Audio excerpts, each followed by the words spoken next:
ನಿಮಗೆ ಅಥವಾ ನಿಮ್ಮ ಮನೆಯಲ್ಲಿ ಯಾರಿಗಾದರೂ ಯಾವಾಗಲೂ ಊಟದಲ್ಲಿ ಕೂದಲು ಸಿಕ್ಕರೆ ಈ ಸಮಸ್ಯೆಗಳಿರುವುದು ಫಿಕ್ಸ್. ಸ್ನೇಹಿತರೆ, ಮಿಸ್ ಮಾಡದೆ ಈ ವಿಡಿಯೋ ಪೂರ್ತಿಯಾಗಿ ನೋಡಿ, ಇಲ್ಲ ಅಂದ್ರೆ ದಾರಿದ್ರ್ಯ ಕಟ್ಟಿಟ್ಟ ಬುತ್ತಿ.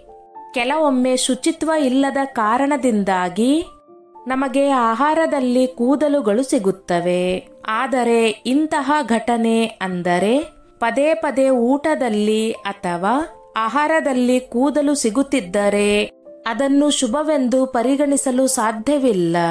ಪದೇ ಪದೇ ಆಹಾರದಲ್ಲಿ ಕೂದಲು ಸಿಗುತ್ತಿದ್ದರೆ ಅದು ಯಾವುದರ ಸಂಕೇತ? ಅದು ಒಳ್ಳೆಯದ ಅಥವಾ ಕೆಟ್ಟದ್ದ? ಇದಕ್ಕೆ ಪರಿಹಾರವೇನು ಎಂಬುದರ ಬಗ್ಗೆ ಸಂಪೂರ್ಣ ಮಾಹಿತಿ ತಿಳಿಯೋಣ. ಸ್ನೇಹಿತರೆ, ಅದಕ್ಕೂ ಮೊದಲು ಲಕ್ಷ್ಮೀ ದೇವಿಯ ಆಶೀರ್ವಾದವು ನಿಮ್ಮ ಮತ್ತು ನಿಮ್ಮ ಕುಟುಂಬದ ಮೇಲೆ ಇರಬೇಕು ಎಂದು ನೀವು ಬಯಸಿದರೆ ತಾಯಿ ಮಹಾಲಕ್ಷ್ಮಿ ಶ್ರೀಮನ್ನಾರಾಯಣರ ಸಮೇತ ನಮ್ಮ ಮನೆಗೆ ಬಂದು ಸ್ಥಿರವಾಗಿ ನೆಲೆಸಮ್ಮ ಎಂದು ಕಮೆಂಟ್ ಮಾಡಿ. ಅಸ್ತು ದೇವತೆಗಳು ತಥಾಸ್ತು ಎನ್ನುತ್ತಾರೆ. ಕೆಲವೊಂದು ಘಟನೆಗಳಾಗಿರಬಹುದು ಅಥವಾ ಸನ್ನಿವೇಶಗಳಾಗಿರಬಹುದು ಪದೇ ಪದೇ ನಮ್ಮ ಜೀವನದಲ್ಲಿ ಸಂಭವಿಸುತ್ತಲೇ ಇರುತ್ತದೆ. ಅಂತಹ ಸಂದರ್ಭದಲ್ಲಿ ನಾವು ಅದನ್ನು ನಿರ್ಲಕ್ಷಿಸುತ್ತೇವೆ. ಅಂತಹ ಎಲ್ಲಾ ಘಟನೆಯನ್ನು ನಾವು ನಿರ್ಲಕ್ಷ್ಯ ಮಾಡುವುದು ಒಳ್ಳೆಯದಲ್ಲ. ಅಂತಹ ಅಶುಭ ಘಟನೆಗಳಲ್ಲಿ ಆಹಾರದಲ್ಲೇ ಪದೇ ಪದೇ ನಮಗೆ ಕೂದಲು ಸಿಗುವುದು ಕೂಡ ಒಂದಾಗಿದೆ.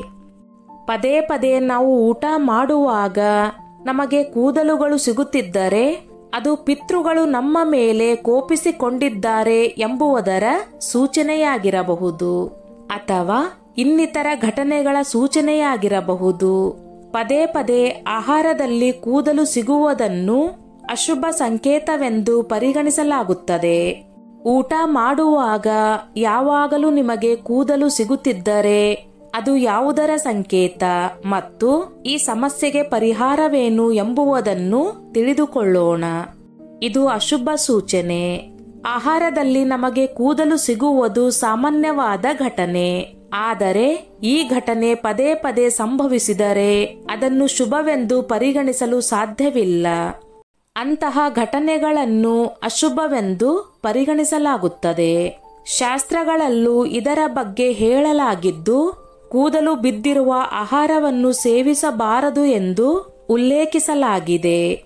ಕೆಲವೊಮ್ಮೆ ನಾವು ತಲೆ ಕೂದಲನ್ನು ಒರೆಸಿಕೊಳ್ಳುವಾಗ, ತೊಳೆದುಕೊಳ್ಳುವಾಗ ಅಥವಾ ಇನ್ಯಾವುದೇ ಕೂದಲಿಗೆ ಸಂಬಂಧಿಸಿದ ಕೆಲಸಗಳನ್ನು ಮಾಡುವಾಗ ಕೂದಲು ಉದುರುವುದು ಅಥವಾ ಆ ಕೂದಲು ನಮಗೆ ಆಹಾರದಲ್ಲಿ ಸಿಗುವುದು ಸಾಮಾನ್ಯ. ಅದೇ ಈ ಘಟನೆ ಪದೇ ಪದೇ ಸಂಭವಿಸಿದರೆ ಅದರ ಬಗ್ಗೆ ಜಾಗರೂಕರಾಗಿರಬೇಕು ಎಂದು ಶಾಸ್ತ್ರ ಹೇಳುತ್ತದೆ. ಲಕ್ಷ್ಮೀ ದೇವಿ ನಿಮ್ಮ ಮನೆಯಿಂದ ಹೊರ ಹೋಗುವ ಸೂಚನೆ.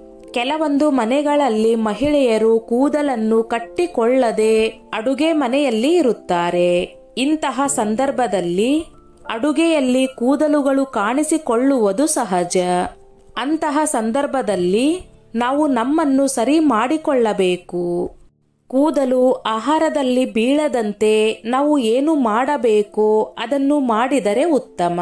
ಒಂದು ವೇಳೆ ಈ ಎಲ್ಲಾ ಮುನ್ನೆಚ್ಚರಿಕೆಗಳನ್ನು ತೆಗೆದುಕೊಂಡ ನಂತರವೂ ನಿಮಗೆ ಊಟದಲ್ಲಿ ಪದೇ ಪದೇ ಕೂದಲುಗಳು ಸಿಗುತ್ತಿದ್ದರೆ ಶಾಸ್ತ್ರದಲ್ಲಿ, ನಂಬಿಕೆಯಲ್ಲಿ ಅದರದ್ದೇ ಆದ ಅರ್ಥವಿದೆ. ಊಟದಲ್ಲಿ ಯಾವಾಗಲೂ ಕೂದಲು ಸಿಗುತ್ತಿದ್ದರೆ ಅದು ನಿಮ್ಮ ಜೀವನದಲ್ಲಿ ನಕಾರಾತ್ಮಕ ಶಕ್ತಿಗಳು ತಾಂಡವವಾಡುತ್ತಿದೆ ಎಂಬುದರ ಸಂಕೇತವೂ ಆಗಿರಬಹುದು. ಇದು ಲಕ್ಷ್ಮೀ ದೇವಿಯು ನಿಮ್ಮ ಮನೆಯನ್ನು ತೊರೆದು ಹೋಗುವ ಸೂಚನೆಯೂ ಆಗಿರಬಹುದು. ಪಿತೃದೋಷದ ಸಂಕೇತ. ಊಟ ಮಾಡುವಾಗ ಪದೇ ಪದೇ ಕೂದಲು ಸಿಕ್ಕರೆ ಅದು ಪಿತೃದೋಷದ ಸಂಕೇತವಾಗಿರಬಹುದು. ಪಿತೃಗಳು ನಿಮ್ಮ ಮೇಲೆ ಅಸಮಾಧಾನಗೊಂಡಿದ್ದರೆ ಅಥವಾ ನಿಮ್ಮ ಕೆಲಸಗಳಿಂದಾಗಿ ಪಿತೃಗಳು ನಿಮ್ಮ ಮೇಲೆ ಕೋಪಿಸಿಕೊಂಡಿದ್ದರೆ ಅಂತಹ ಸಂದರ್ಭದಲ್ಲಿ ಅವರು ಈ ಮೂಲಕ ವ್ಯಕ್ತಪಡಿಸುತ್ತಾರೆ.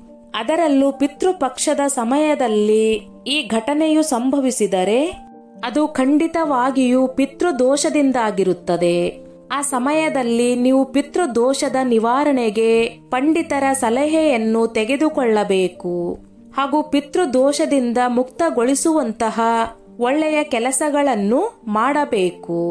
ತಾಂತ್ರಿಕ ಶಕ್ತಿಗಳ ಸೂಚನೆ: ಆಹಾರದಲ್ಲಿ ಪದೇ ಪದೇ, ಅದರಲ್ಲೂ ನಿಮ್ಮಲ್ಲಿ ಅನುಮಾನವನ್ನು ಮೂಡಿಸುವಷ್ಟು ಕೂದಲು ನಿಮಗೆ ಸಿಗುತ್ತಿದ್ದರೆ ಅದನ್ನು ಕಡೆಗಣಿಸುವುದು ಒಳ್ಳೆಯದಲ್ಲ.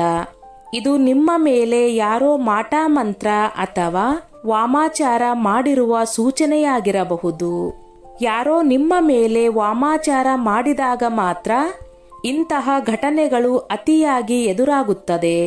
ತಾಂತ್ರಿಕ ಶಕ್ತಿಗಳು ನಿಮ್ಮ ಮೇಲೆ ಪ್ರಭಾವವನ್ನು ಉಂಟು ಮಾಡುವ ಸಮಯದಲ್ಲಿ ಇಂತಹ ಘಟನೆಗಳು ನಡೆಯುವುದು ಸಹಜ. ರಾಹು ದೋಷದ ಪ್ರಭಾವ: ಕೆಲವು ಜ್ಯೋತಿಷ್ಯ ಶಾಸ್ತ್ರ ತಜ್ಞರು ಊಟದಲ್ಲಿ ಕೂದಲು ಸಿಗುವುದನ್ನು ರಾಹು ದೋಷದ ಪ್ರಭಾವಕ್ಕೆ ಸಂಬಂಧಿಸುತ್ತಾರೆ. ಇದು ಜೀವನದಲ್ಲಿ ಅಶುಭ, ರಾಹುವಿನ ಪ್ರಭಾವ ಹೆಚ್ಚಾಗುತ್ತಿದೆ ಎಂಬುದನ್ನು ಸೂಚಿಸಬಹುದು. ಅಶುಭ ಸೂಚನೆ: ಸಾಮಾನ್ಯವಾಗಿ ಆಹಾರದಲ್ಲಿ ಕೂದಲು ಸಿಗುವುದನ್ನು ಅಶುಭ ಎಂದು ಪರಿಗಣಿಸಲಾಗುತ್ತದೆ.